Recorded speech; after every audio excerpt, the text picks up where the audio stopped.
have been doing digital art for 3 years now, and I would say I've improved since my very first digital painting. 2019 will be coming to an end soon, so I think it's time for another sunset painting. I have learned a lot over the past 3 years, so I'm going to be sharing 12 tips to help you get started and improve your digital paintings. But before I jump into those tips, I want to thank you all for 50 subscribers. I didn't even know I was close to 50 subscribers until I saw this comment. This means a lot to me, so I want to take the time to thank all 50 of you for supporting me, liking, commenting, subscribing, and everything that comes with YouTube. And also, I know I have been absent for like 3 weeks now, but I've just been sick and I couldn't record a voiceover without coughing, so I'm not coughing anymore, thank God. So instead, I just have been filming instead of recording voiceovers. But yeah, so let's get started with these tips.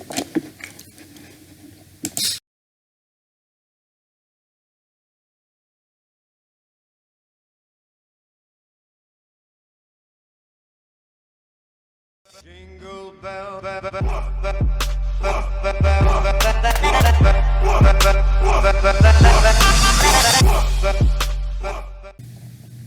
Number 1, drawing devices. First of all, you need some type of drawing device to get started with digital art. I mean, you could use your phone, but the screen is just too small. But if that's all you have and you can afford that, and you are passionate about starting digital art, then you'll find a way to make it work. It's not impossible, but it is challenging. I tried it and it sucks. But if you really like digital art, I think you should try it. There are 3 different types of drawing devices from cheap to expensive. There's the graphing tablet, which looks like this. And this is what I have and I use and I love it. And another alternative is an iPad. You have to buy an Apple Pencil with it as well, or it would be difficult to draw on. Lastly, a tablet monitor, which is expensive in my opinion, and it looks like this. This is what all the professionals use. If you want to get into digital art, then I would recommend the first option because you may not like digital art and you don't want to waste your money if you don't like it. And it's nothing like drawing on paper, so you have to practice and get familiar with the tools and stuff. And I know when I first got my tablet, I hated it and I didn't use it for 8 months. But during that time, I could have been practicing, so don't be like me.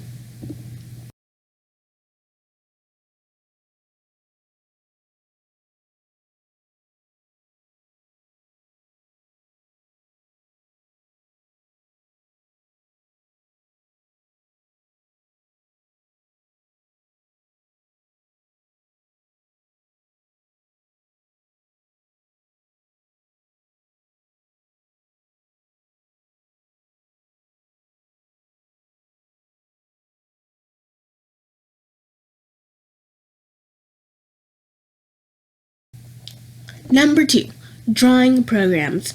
When first starting out, I would recommend trying a free program so you can get used to digital art before jumping into something a little bit more advanced, like Photoshop. The drawing program depends on the device you are using, but some programs are available on all devices. So the one that I use is called Autodesk Sketchbook, which is free, and I love it. It also has an app, and I tried the app before doing this video, and I tested out different apps on iPhones and that come on iPhones and tablets, so that are free. And the apps that I like were Autodesk Sketchbook and Bang because they have pen pressure sensitivity, which helps you like blend well and do line thickness when you're doing line art and stuff. And you can use a stylus pen to draw on your phone, which is not that expensive. It's like maybe like $20 or $16. And it may not be the best like Photoshop, but it works for me. If you're using an iPad, Procreate works very well. And some desktop programs like Paint-A-Side, Krita, Bang. I don't think Paint-A-Side is free, but I know Krita and Bang work very well. But Krita and Bang didn't work for me because it kept glitching and being so slow to the point where I couldn't barely draw. But I know that they work for other artists, so maybe it's just my computer. So you can just give it a try. It doesn't hurt to try a new program, especially if it's free. So yeah, on to the next. Number 3, test out all your brushes and tools. This is the first thing that I did when I opened my drawing program, and even though I might not use all of them, I have a general idea of what brushes are here on the program. You might find something that you like. You can even make your own brushes in some programs. Mine, I don't think you can do that. You can also buy brushes or download other brushes that other people have made, and I don't think the software that I use has that option, but I am happy with all the brushes that I have, and this software has a nice variety, so I don't really need to buy any or download any.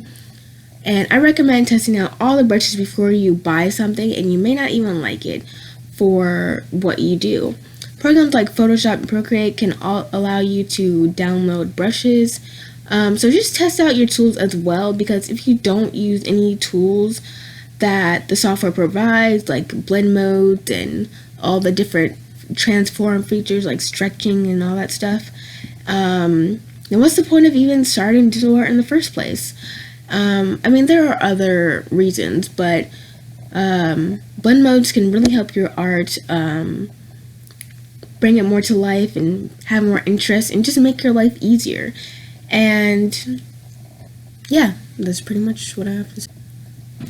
Number 4, using keyboard shortcuts. Using keyboard shortcuts can make your drawing process a little bit faster for things that you frequently use.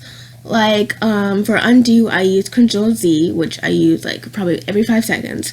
For blending, I use Alt, and it's the eyedropper tool, and it helps pick up colors. I think I talked about this before. But yes, I also have a video that I talk about all the different shortcuts I use if you're interested.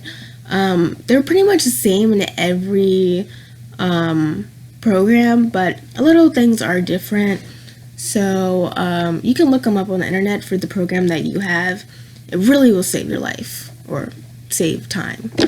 So.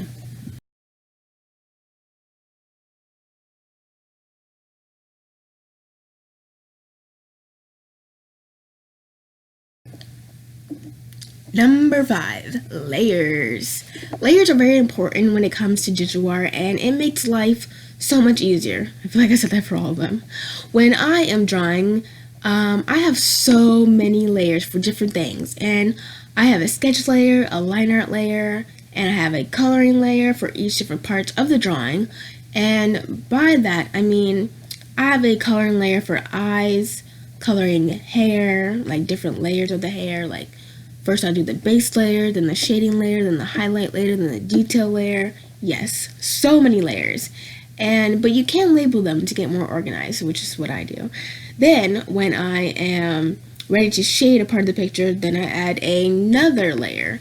I make a new layer for, let's say the skin. I make a new layer for the skin, a new layer for the hair, and yeah, just keeps going forever and ever until you're done with the drawing.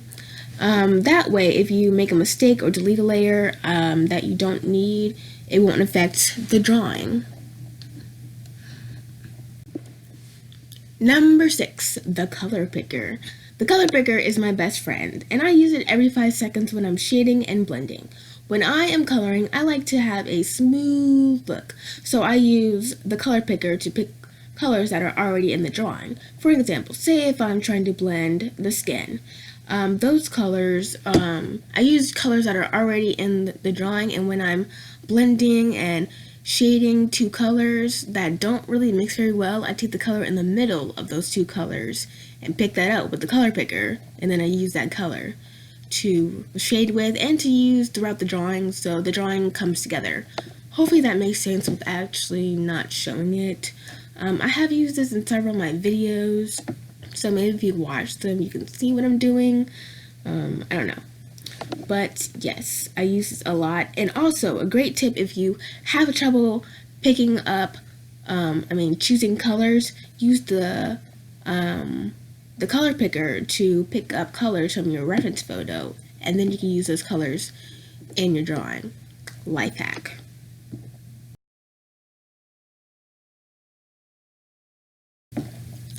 Number 7, using pressure. Using pressure can help add depth and interest to your drawing. Using pressure can help with line art when adding line weight. And when I first got started with digital art, I tested the pressure 70 levels before I even started my first illustration. So I would recommend doing that and playing with different brushes because not all brushes work the same. And yeah, pressure will just save your life.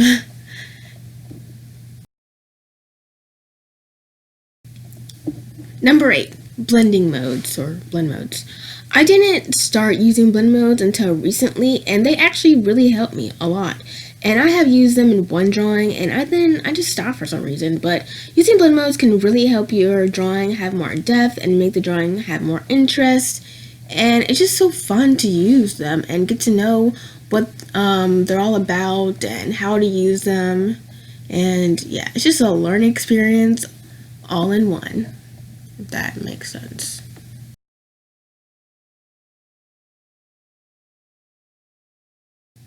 Number 9, zooming in and zooming out.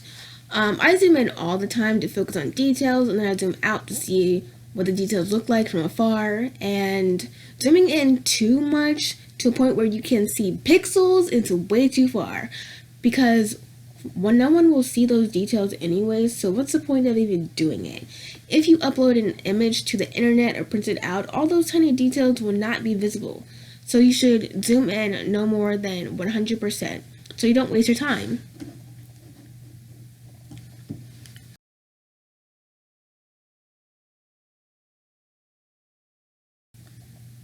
Number 10, brushes are not magical. I see a lot of artists ask other artists all over social media about what brushes they use, and I guess they think if they use the same brushes, then they will achieve the same results. But that is not the case. It's how you use the brushes which is more important. Picture this: if I pick up a pencil and I draw a circle, and my friend picks up a pencil and draws a circle, they're not going to be the same because she could be using a different pressure than me, she could be holding the pencil different than me, and her circle could look better than mine. Yes, brushes can help, but don't expect them to work like magic. When I first saw this artist use an airbrush tool, I loved it, but when I used it, I hated it. And it's because I wasn't using it right. But now I use it. I'm sorry, my voice is kind of leaving me. But just gotta practice with the brushes that your inspirations or I don't know other artists are using, and just see how it works for you.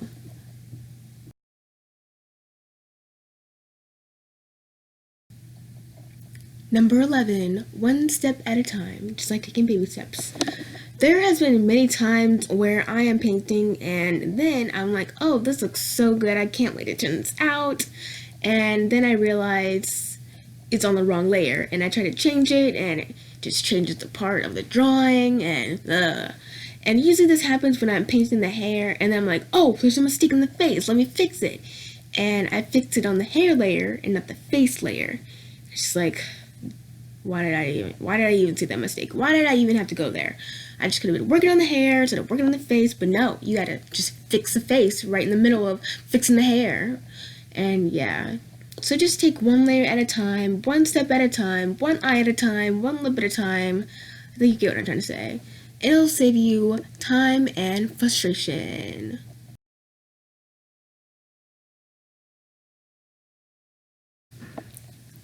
Number 12, practice makes improvement, not perfection. Practice doesn't make you perfect, but it does help you improve. You will never be perfect at drawing, so I don't know where that saying comes from. I just don't like that saying. You will always mess up and make mistakes, and even the professionals are not perfect. There's always room for improvement, and I used to try so hard, and sometimes I still do, to make my art look perfect, and even if you mess up at something, at least that means you're still trying, which means you are improving. To be good at drawing, it can be at one time. It's not a one-time process. It has to be a continuous process, and that is when you start seeing improvement. So if you just practice, I don't know, once a month, you're probably not going to see improvement as a person that's drawing every day or once a week. So remember, practice makes improvement because perfection doesn't exist in anything, not even art. And if you try to practice every day, you will improve faster.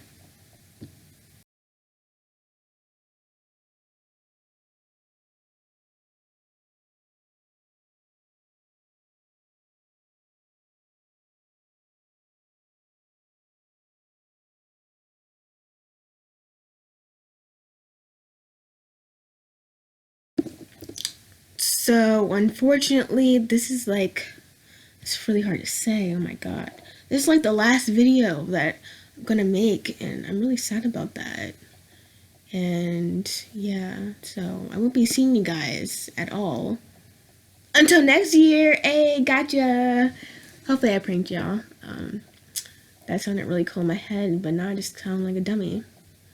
But yeah, I hope these tips helped you if you are a beginner to digital art or want to learn. Thank you so much for watching, and I'll see you next year. Enjoy the holidays and be safe. Bye!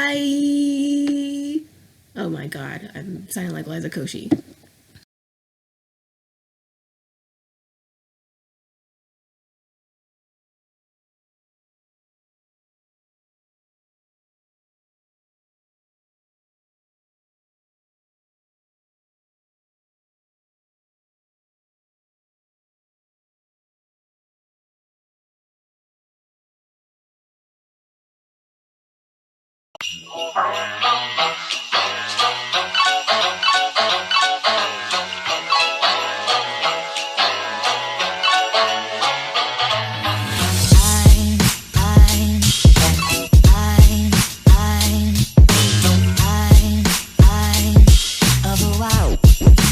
Christmas